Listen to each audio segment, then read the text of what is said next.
एक गांव में संपत नाम का 20 वर्षीय युवक रहा करता था। संपत एक अनाथ था जो गांव के चौधरी के ढाबे पर खाना बनाने का काम किया करता था। जल्दी जल्दी हाथ चलाओ संपत, ग्राहक टेबल पर खाली बैठे हुए हैं। आज मैं दाल मखनी की अलग रेसिपी बना रहा हूं चौधरी जी, देखिएगा आज की दाल खाकर ग्राहक उंगलियां चाटते रह जाएंगे। अरे उंगलियां चाटने की बात बाद में देखना, पहले जाकर उन्हें भोजन देकर आओ। बस चौधरी जी कुछ देर और रुक जाइए, अभी 5 मिनट में मैं सारे ग्राहकों को भोजन लगाता हूं। चौधरी रसोई घर से बाहर चला गया। कुछ देर बाद संपत ने ग्राहकों को भोजन लगा दिया। संपत के हाथ की बनी हुई दाल मखनी सभी ग्राहकों को बहुत पसंद आई। उन्हीं ग्राहकों में अर्जुन चौधरी के पास आकर बोला, आज की दाल मखनी का कोई जवाब नहीं है चौधरी साहब, पेट तो भर गया लेकिन मन नहीं भरा। अब मैं क्या कर सकता हूं अर्जुन, मेरे ढाबे का खाना ही इतना अच्छा बनता है कि लोगों का पेट तो भर जाता है लेकिन मन नहीं भरता। मेरी पत्नी बहुत अच्छा खाना बनाती है। ये कैसी बातें कर रहे हैं चौधरी साहब, आपकी पत्नी तो बस आपके बगल में बैठी हुई पैसे गिनती रहती है, भोजन तो अपने गांव का संपत बनाता है। उसकी तारीफ करने में क्या आपका हलक कड़वा हो जाता है क्या? इतना कहकर अर्जुन वहां से चला गया। चौधरी क्रोधित होकर अपनी पत्नी रुक्मणी की ओर देखकर बोला, देख रही हो तुम, कितनी बार कहा है तुमसे कि तुम भी रसोई घर में संपत का हाथ बटा लिया करो। मैं एक बार में एक काम कर सकती हूँ, मैं या तो पैसे गिन सकती हूँ या फिर रसोई घर में कुर्सी पर बैठ सकती हूँ।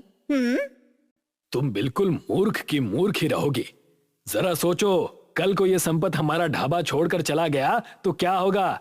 लोगों को इसके हाथ के बने हुए भोजन का स्वाद लग गया है, इसीलिए मैं लोगों को बताता हूं कि यह भोजन उसने नहीं बल्कि तुमने बनाया है, लेकिन तुम मेरी बात को समझती ही नहीं।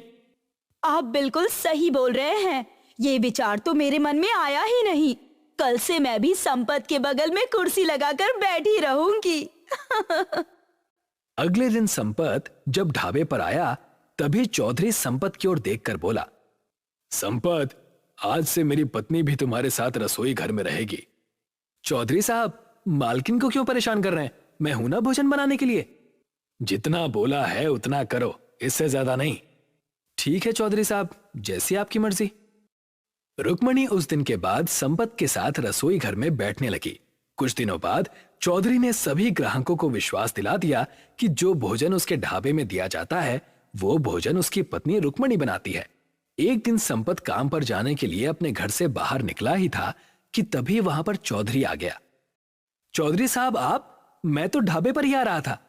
मैं तुम्हें यहां पर यह बताने आया हूं कि अब तुम्हें मेरे ढाबे पर काम करने की कोई जरूरत नहीं है। ये कैसी बातें कर रहे हैं आप चौधरी साहब? जहां तक मैं जानता हूं मैं तो बहुत मेहनत से खाना बनाता हूं और मैंने आपको कभी शिकायत का मौका भी नहीं दिया। मुझे इस बात से कोई फर्क नहीं पड़ता संपत, तुम्हारी वजह से मेरे ढाबे का नाम बदनाम होता जा रहा था। ये कैसी बातें कर रहे हैं आप चौधरी साहब? जहां तक मुझे याद है जब से मैं ढाबे पर काम कर रहा हूं तब से तो आपका ढाबा पहले से ज्यादा चलने लगा है। हाँ ज्यादा चलने लगा है, लेकिन सिर्फ तुम्हारे नाम पर। अगर मैं कुछ दिन तक तुम्हें और काम पर रखता तो शायद मेरे ढाबे का नाम चौधरी ढाबा से बदलकर संपत ढाबा हो जाता। ऐसा मत कीजिए चौधरी साहब, मैं एक अनाथ हूं और मुझे इसके अलावा और कोई काम नहीं आता। वो तुम्हारी समस्या है, मेरी नहीं। आज के बाद मेरे ढाबे के आसपास भी कहीं दिखे ना तो टांगे तोड़कर गांव से बाहर फेंकवा दूंगा। इतना कहकर चौधरी गुस्से में वहां से चला गया। संपत बेरोजगार हो गया। थक हार कर संपत गांव के मुखिया के पास चला गया। मुझे सब पता है संपत कि चौधरी ने तुम्हारे साथ क्या किया है, लेकिन तुम तो जानते हो कि चौधरी मुझसे कहीं ज्यादा ताकतवर और धनवान है। मैं उसका कुछ नहीं बिगाड़ सकता। मुखिया जी, मैं आपसे चौधरी से लड़ने की बात नहीं कर रहा, मैं तो बस आपसे कुछ मदद मांगने आया हूं। आप तो जानते हैं मुखिया जी कि मैं एक अनाथ हूं। कुछ वर्ष पहले ही मेरे माता पिता मुझे अकेला छोड़कर चले गए और मैं अपना गांव छोड़कर कहीं नहीं जाना चाहता। तुम कहना क्या चाहते हो? मुखिया जी, मैं सिर्फ भोजन बनाना चाहता हूं। तुम्हारे पिता भी बहुत अच्छे बावर्ची थे। मुखिया जी, आप मेरी थोड़ी सी मदद कर दीजिए। मैं भी अपने गांव में अपना खुद का ही ढाबा खोलना चाहता हूं। आप मुझे थोड़ा सा धन दे सकते हैं क्या? जब मेरा ढाबा चलने लगेगा तब मैं आपको सारे पैसे वापस कर दूंगा। ठीक है, गांव में मेरी जो खाली जमीन पड़ी है तुम वहां पर अपना ढाबा खोल लो। उसके लिए जितना भी धन लगेगा मैं तुम्हें देने के लिए तैयार हूं। मुखिया की बात सुनकर संपत खुश हो गया।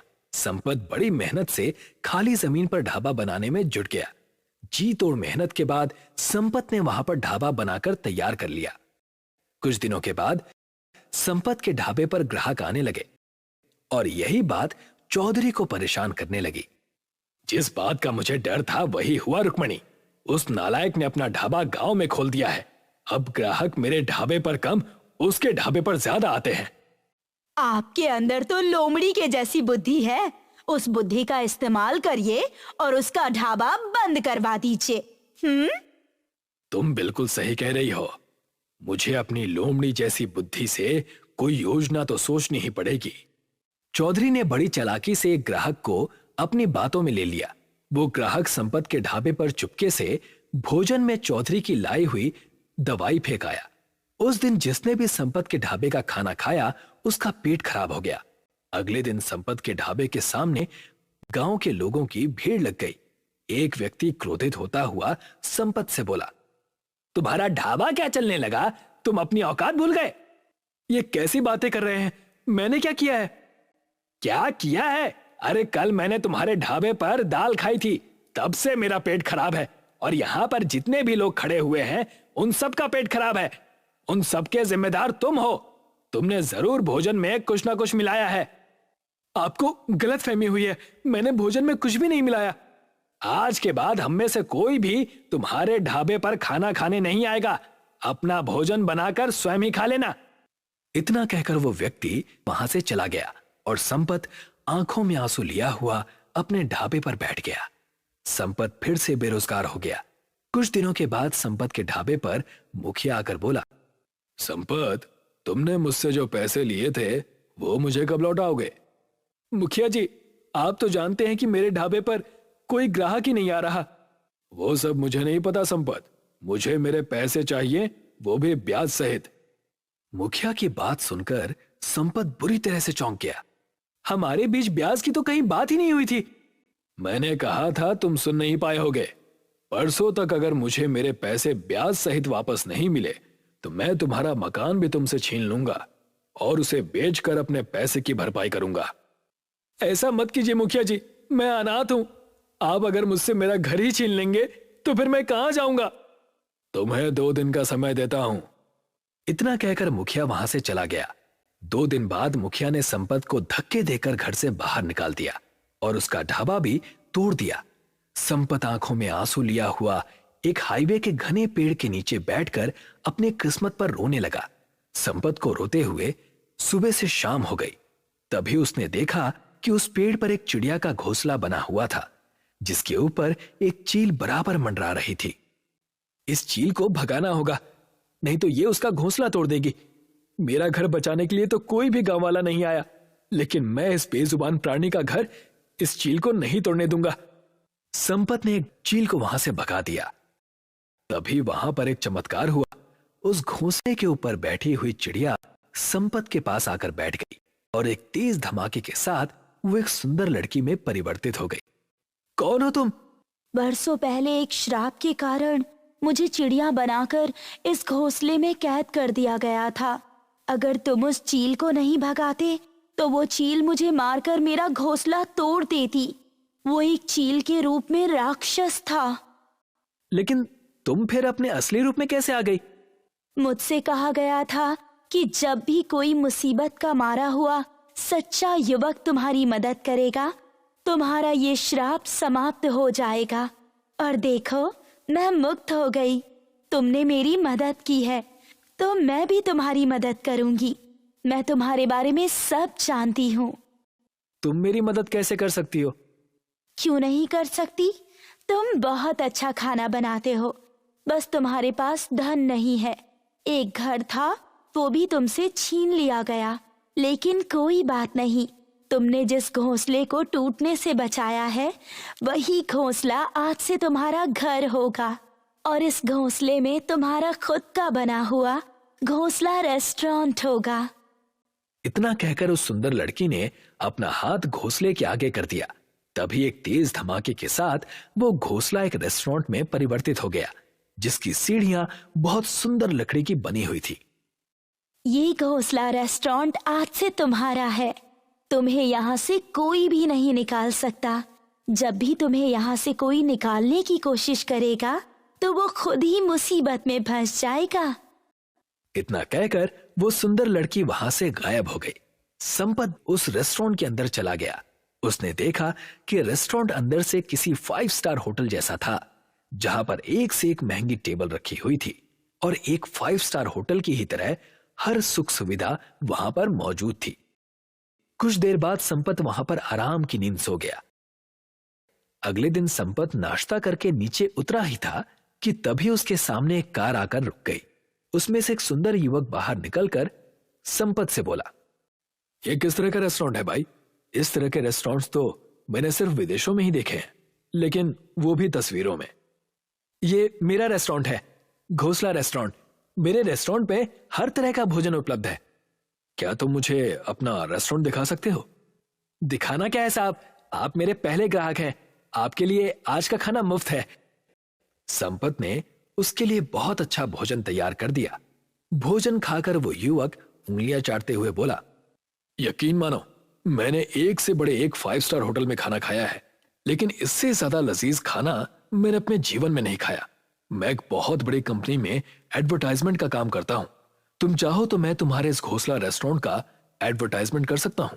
तुम्हारा रेस्टोरेंट प्रसिद्ध हो जाएगा और यहां ग्राहकों की भीड़ लग जाएगी। अगर ऐसा करेंगे तो मेरे लिए यह बहुत ही अच्छी बात होगी। वो युवक मुस्कुराता हुआ वहां से चला गया। अगले दिन उस रेस्टोरेंट में शहर से आने वाले लोगों की भीड़ लग गई। उस भीड़ में बहुत बड़े बड़े नेता, पत्रकार और बहुत सी अमीर फैमिली के लोग थे। संपत का घोंसला रेस्टोरेंट कुछ ही महीनों में पूरे इंडिया में छा गया और यही बात चौधरी और मुखिया को बेहद परेशान कर रही थी। तुम सिर्फ नाम के मुखिया हो, तुमसे एक छोटा सा काम नहीं हुआ। तुमने जितना बोला था उससे ज्यादा करके दिखाया था मैंने। अरे तुमने तो सिर्फ उसे अपने ढाबे से निकाला था। मैंने तो उसका मकान भी उससे छीन लिया था, मगर उसकी किस्मत ही इतनी अच्छी है तो इसमें मैं क्या कर सकता हूं। अब इन बातों से क्या लेना देना मुखिया। उसके घोंसला रेस्टोरेंट में शहर के अमीर लोग आते हैं और गांव के लोगों को वो अपने घोंसला रेस्टोरेंट में मुफ्त खाना खिलाता है। वो सबको रोजगार दे रहा है और तरक्की कर रहा है, और हम यहां हाथ पर हाथ धरे बैठे हुए हैं। तुम चाहते क्या हो? मैं चाहता हूं कि उसके घोंसला रेस्टोरेंट में आग लगा दूं। तो फिर देर किस बात की है? चलो चलकर आज रात ये शुभ काम कर ही देते हैं। मुखिया और चौधरी पेट्रोल लेकर उस पेड़ पर पहुंच गए। उन्होंने उस पेड़ पर पेट्रोल छिड़का, मगर जैसे ही उन्होंने आग लगाने की कोशिश की, अचानक उनके शरीर में बुरी तरह से जलन होने लगी और वो बहुत बुरी तरह से चीखने लगे। संपत और सारे ग्राहक रेस्टोरेंट के नीचे आ गए। अरे आप दोनों को क्या हुआ? आप दोनों चीख क्यों रहे हैं? हमें माफ कर दो संपत, हम तुम्हारे घोंसला रेस्टोरेंट पे आग लगाने के लिए आए थे, लेकिन हमने जैसे ही आग लगाने की कोशिश की, हमारे शरीर में जलन महसूस होने लगी। आज तो ये गलती कर ली है मुखिया जी, लेकिन आज के बाद इस गलती को कभी भी मत करना। तभी उस घोंसला रेस्टोरेंट के अंदर से एक भारी आवाज आई, इन दोनों से कहो कि अब ये गांव छोड़कर चले जाएं, नहीं तो उनके शरीर की जलन दुनिया का कोई भी डॉक्टर ठीक नहीं कर पाएगा। मुझसे यह कहा गया था कि अगर कोई भी इस घोंसला रेस्टोरेंट को नुकसान पहुंचाने की कोशिश करेगा तो वो बहुत बड़ी मुसीबत में पड़ जाएगा। मुखिया और चौधरी ने संपत की बात मानने में ही भलाई समझी। वो दोनों रात ही रात गांव खाली करके भाग गए।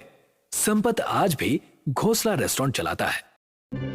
बाबूलाल नौकरी की तलाश में गांव से मुंबई शहर में आता है। वो नौकरी के लिए बहुत भटकता है, पर उसको कहीं भी नौकरी नहीं मिलती है और दिन भर धूप में भटकने की वजह से उसकी तबीयत खराब हो जाती है। सोचा था मुंबई आकर कुछ काम करूंगा, पर यहाँ तो आते ही मेरी तबीयत ही खराब हो गई है। लगता है शहर की हवा मुझे सूट ही नहीं कर रही है। अब तो डॉक्टर के पास जाना ही पड़ेगा। बाबूलाल डॉक्टर के पास जाता है तो देखता है कि वहाँ बहुत भीड़ लगी हुई है। पूछने पर पता चलता है कि सभी लोग बाहर का खाना खाने से बीमार पड़ गए हैं। ये देखकर बाबूलाल के मन में एक विचार आता है। अच्छा तो ये बात है, क्यों ना मैं इन लोगों को खाना बना कर दूं, जिससे मुझे भी काम मिल जाएगा और इन लोगों को खाना। बाबूलाल डॉक्टर से अपने लिए दवाई लेता है और अपने घर आकर टिफिन सर्विस शुरू करने की तैयारी करता है। सबसे पहले जाकर वो किराने की दुकान से राशन खरीदता है। उसके बाद वो बर्तन वाले की दुकान से जाकर बहुत सारे टिफिन खरीदता है और खाना बनाना शुरू कर देता है। अच्छे से खाना पकाऊंगा तभी तो लोगों को मेरे हाथ का खाना पसंद आएगा, और साथ ही मुझे सफाई का विशेष ध्यान रखना होगा, तभी तो लोग स्वस्थ भी रहेंगे। बाबूलाल साफ सुथरे तरीके से खाना बनाता है और लोगों के घर घर जाकर टिफिन देता है। सभी को उसके हाथ का खाना बहुत पसंद आता है, इसलिए उसको और भी कई लोग टिफिन देने के लिए बोलते हैं। अरे वाह, मैंने जितना सोचा था ये काम तो उससे भी अच्छा चल रहा है। अब तो मन लगाकर काम करना पड़ेगा, तभी जाकर ज्यादा लोगों को टिफिन पहुंचा सकता हूँ। बाबूलाल बहुत मेहनत करता है, पर फिर भी वो ज्यादा लोगों तक टिफिन नहीं पहुंचा पाता, क्योंकि एक तो वो अकेला ही सारा काम करता है, राशन लाना, खाना पकाना और टिफिन पहुंचाना। वो देखता है कि बहुत से लोग सुबह सुबह ऑफिस जाने के लिए बस की लाइन में लगे हुए हैं। इन्हें देखकर नहीं लगता कि ये सभी लोग ऑफिस के चक्कर में नाश्ता भी ठीक से करते होंगे। अगर इनको बस में जाते जाते नाश्ता मिल जाए तो ये लोग ऑफिस भी टाइम पर पहुंच जाएंगे और भूखे भी नहीं रहेंगे। बाबूलाल एक बस रेस्टोरेंट खोलने की सोचता है। इसके लिए वो गांव से अपनी पत्नी और छोटे भाई को शहर बुलाता है और टिफिन सर्विस से कमाए पैसों से एक 2 मंजिला बस खरीदता है। अब मेरे इलाके में कोई भी भूखा नहीं रहेगा। मैं सभी लोगों को नाश्ता करवा कर ही ऑफिस भेजूंगा। चलो आज से ही काम शुरू कर देता हूँ। शुभ काम में देरी क्यों करनी। अब बाबूलाल, उसकी पत्नी और भाई मिलकर बस में रेस्टोरेंट बनाने की तैयारी करते हैं। देखो, मुझे गाड़ी चलानी तो आती ही है, इसीलिए मैं बस चलाऊंगा। मेरे हाथ का खाना एक बार कोई खाएगा तो दोबारा कहीं और खाना खाने जाएगा ही नहीं। हाँ हाँ, साफ साफ बोलो ना कि खाना तुम बनाओगी। इतना घुमा फिराकर बोलने की क्या जरूरत है। मैं तो ना खाना बनाना जानता हूँ और ना गाड़ी चलाना। मैं क्या काम करूँगा। मैंने तो पहले ही कहा था कि मैं नहीं आऊंगा शहर। देखा, मेरे आने का कोई मतलब ही नहीं रहा। कोई जरूरी है कि तुम्हें बस चलाना और खाना बनाना आए। अगर तुम चाहो तो हमारे इस बस रेस्टोरेंट में हमारी मदद कर सकते हो। तुम कुछ और काम भी कर सकते हो। और काम क्या रहेगा। दोनों काम के लिए आप दोनों तो हो ही ना। खाना देने वाला भी तो कोई चाहिए ना, और जिनको खाना दोगे उनसे पैसे लेने के लिए भी तो आदमी की जरूरत पड़ेगी ना, या वो काम अपने आप ही हो जाएगा। ठीक है, फिर मैं वेटर और बस कंडक्टर का काम कर लूंगा। लो, ये हुई ना बात। अब तो नहीं कहोगे ना कि तुम्हारे शहर आने का कोई मतलब नहीं निकला। नहीं, अब नहीं कहूँगा। चलो आज एक डेमो लेकर देखते हैं। पर आज तो संडे है ना, आज कौन जाएगा ऑफिस। आज हम अपनी सभी चीजें बस में अच्छे से सेट कर देंगे, ताकि कल हमें सुबह सुबह ज्यादा दिक्कत ना हो। मैं सोच रहा हूँ कि रेस्टोरेंट का सारा सेटअप हमारे ऊपर वाली मंजिल पर करना चाहिए।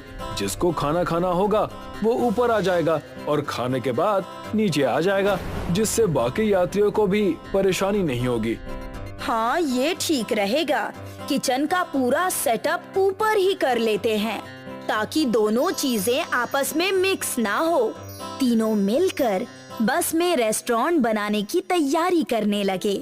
उन्होंने अपने सारे बर्तन और कुछ कुर्सियों के साथ कुछ मेज भी बस में रख दिए। ये लोग ऊपर वाले मंजिल पर सभी चीजें व्यवस्थित कर लेते हैं। ये हुआ ना सेटअप। अब देखना, कल सुबह से ही हम लोग अपनी सर्विस शुरू कर देंगे। पर इसके लिए लोगों को हमारे बस रेस्टोरेंट के बारे में पता भी तो होना चाहिए। हमें एक बड़ा सा बोर्ड बस के आगे लगाना होगा। अब बाबूलाल दुकान से एक बड़ा सा बोर्ड बनवा कर लाता है, जिसमें बड़े बड़े अक्षरों में लिखा हुआ है बाबू बस रेस्टोरेंट। वो उस बोर्ड को बस के आगे टांग देता है और अब सभी लोग सुबह होने का इंतजार करते हैं। सुबह होती है पर कोई भी उनके बस रेस्टोरेंट में नहीं आता। ये देखकर सभी लोग निराश हो जाते हैं। ये क्या भैया, हमारी बस में तो कोई भी नहीं आ रहा है, अब क्या करें? करना क्या है? जाकर लोगों को बुलाना पड़ेगा। अब बाबूलाल और श्यामलाल दोनों मिलकर अपने बस रेस्टोरेंट के बारे में लोगों को बताने लगते हैं। देखिए भाई साहब, यहाँ पर भीड़ में बस का इंतजार करने से अच्छा है आप हमारी बस में बैठ जाइए। वहाँ आपको नाश्ता भी मिलेगा और आपको आपके ऑफिस भी पहुँचा देंगे। अच्छा, ऐसी कौन सी बस है जिसमें नाश्ता भी मिलने लगा है? बस रेस्टोरेंट है, आप चलिए तो सही, आपको सब पता चल जाएगा। वो आदमी अपने साथ अपने कई दोस्तों को लेकर बाबूलाल के बस रेस्टोरेंट में आता है। बाबूलाल की पत्नी सभी के लिए नाश्ता बनाती है, जो कि सभी को बहुत पसंद आता है। ये तो बहुत अच्छी सुविधा दी है आपने भाई साहब। ऑफिस के ऑफिस पहुंचना भी हो जाता है और साथ में खाना भी हो जाता है। हाँ, सुविधा तो अच्छी है, पर उसके बाद भी हमारी बस में कोई आ नहीं रहा है, क्योंकि आपके इस बस रेस्टोरेंट के बारे में लोगों को पता नहीं है, इसीलिए कोई नहीं आ रहा। जब पता चलेगा तो लोग जरूर आएंगे। अब आप ही देखो ना, जब आपने मुझे बताया तभी तो मुझे इसके बारे में पता चला। मैंने इतना बड़ा बोर्ड तो लगाया हुआ है, अब और कैसे बताऊं लोगों को अपने बस रेस्टोरेंट के बारे में? बोर्ड तो लगा दिया, पर उसे कोई तभी देखेगा ना जब बस के पास आएगा। कुछ ऐसा करो कि बस के पास आए बिना भी लोगों को आपकी बस रेस्टोरेंट के बारे में पता चल जाए, जैसा कि तुम चाहते हो। हाँ, ये सही रहेगा। अब बाबूलाल बहुत सारे पैम्पलेट्स छपवाता है और जगह जगह जाकर उनको बांटने लगता है। वो बस स्टैंड में लाइन में लगे लोगों को भी देता है। इसके अलावा वो घर घर जाकर भी लोगों को ये पैम्पलेट्स बांट देता है, जिससे अब सभी लोगों को उसके बस रेस्टोरेंट के बारे में पता चल जाता है और उसके बस रेस्टोरेंट में लोगों की भीड़ लग जाती है। अरे भाई, जरा आराम से चढ़ो, बस भागेगी नहीं आपको छोड़कर। सभी लोग ठीक से बैठ जाइए। श्यामलाल सभी के टिकट्स काटता है और खाने के ऑर्डर्स लेता है। बाबूलाल की बीवी खाना बनाती है। हम चारों के लिए एक एक आलू पराठा बना दीजिए। ठीक है मैडम, अभी लाता हूँ। बहुत सारे लोग ऊपरी मंजिल पर खाना खा रहे हैं और बहुत सारे लोग नीचे बैठकर सफर कर रहे हैं। ये लीजिए मैडम, आपके पराठे और ये हमारे रेस्टोरेंट का टेस्टी अचार। थैंक यू भैया। जैसे जैसे समय बीतता है, बाबूलाल के बस रेस्टोरेंट में लोगों की भीड़ लगने लगती है।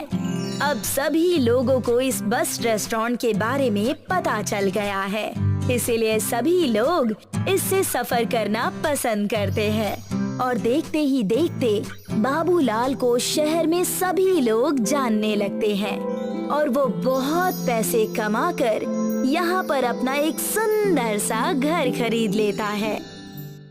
ये कहानी है छतरपुर गांव की, जहां करिया अपनी पत्नी के साथ रहा करता था। छतरपुर में बारिश न होने की वजह से जमीनें सूख सी गई थी, जिसके कारण खेतों में अनाज पैदा नहीं होता था और इस वजह से करिया अपनी पत्नी से झगड़ा किया करता था। ये क्या, आज भी सिर्फ चावल खाने में? मैं कब खाऊंगा अच्छा खाना? मुझे कुछ समझ में ही नहीं आ रहा। बड़े आए अच्छा खाना खाने वाले। अगर मैं पैसे ना बचाऊं तो चावल भी नसीब ना हो। नसीब नसीब, बस सब नसीब का कमाल है। तुम्हारा बस नाम ही प्रेमा रखा है माँ बाप ने, प्रेम तो दूर दूर तक नहीं है। चुपचाप खाना खा रहे हो या मैं तुम्हें खिलाऊं? तुम्हारे कड़वे वचन सुनकर ही मेरा पेट भर चुका है। मैं जा रहा हूँ, नहीं खाना मुझे ये सब। करिया प्रेमा से झगड़ा करके वहाँ से चला गया और जाकर अपने खेत में हल चलाने लगा। कड़ी धूप में परिश्रम करने के बाद उसे नंदू पहलवान नजर आया। अरे नंदू भाई, आज कहाँ से पहलवानी करके आ रहे हो? बड़े मुस्कुरा रहे हो, जरूर जीत कर आए हो। पहलवानी तो नहीं, बस ये एक मैं आम लेकर आया हूँ, यही गंदे नाले के पास से। क्या कहा? गंदे नाले के पास से? वहाँ आम कैसे मिल सकता है? क्यों नहीं मिल सकता, मैं ये लेकर तो आया हूँ, जाओ तुम भी ले लो। नंदू सोचने लगा और वहाँ उस गंदे नाले के पास चला गया। ये पहलवान जरूर पागल हो चुका है, मोटी बुद्धि का। इसे क्या पता कि गंदे नाले के आसपास भी कोई नहीं भटकता और ये पता नहीं कहाँ से आम लेकर आ रहा है। मुझे जाकर एक बार देखना चाहिए। करिया उस गंदे नाले के पास चला जाता है और वहाँ की बदबू से हैरान होकर वो सोचने लगता है, यार यहाँ तो कोई नजर नहीं आ रहा। ये नंदू बुड़बक को किसने आम दे दिया? मुझे यहाँ से चलना चाहिए। लगता है वो मुझे बेवकूफ बना गया। जैसे ही करिया वहाँ से जाने लगा, उसे उसी नाले के पास से एक गांव के भिखारी ने आवाज दी, क्यों बे, आम लेने आया है? कौन हो तुम और बदतमीजी से बात क्यों कर रहे हो? मैंने ही उस पहलवान को आम दिया था। मैं कोई ऐसा वैसा भिखारी नहीं हूँ। अगर तुम मुझे मक्के की रोटी खिलाओगे तो मैं तुम्हें मुंह मांगी चीज दूंगा। मेरे पास चावल खाने के पैसे नहीं है और तुम मक्के की रोटी मांग रहे हो? तो तुम्हारी हालत मुझसे भी खराब है लगता है।